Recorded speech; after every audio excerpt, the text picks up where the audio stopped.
And similarly, how would we do against somebody like, I don't know, Taylor Swift or Bill Gates or somebody who has an incredible other forms of wealth that you and I might not have? And in each of those cases, what you find if you do this thought experiment is that the technology amplifies the person, right? If you start off with a lot of social influence, then the technology helps you amplify that social influence. If you don't have it, then the technology only amplifies a little bit.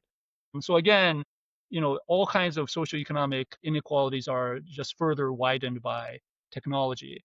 And I think with AI, that's going to get worse. Many more people are going to become people whose skills can be done by computer or robot, and therefore will be difficult to hire. And then fewer and fewer people are going to have, um, they're going to have the access to the capital and the resources that allow them to hire computers or other people.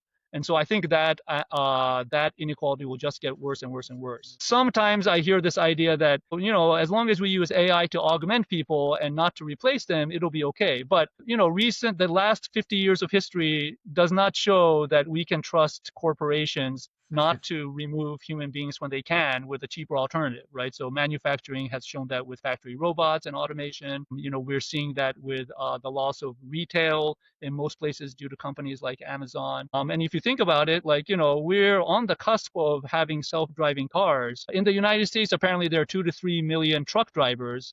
Overnight, that group doesn't have a skill that, that a company would pay for. So I do think these threats are very real to the job market. And if there's any silver lining, I think it's when, people like us with expensive college degrees and this belief that, we ought to have a livelihood suddenly start losing those. I think everybody will be up in arms.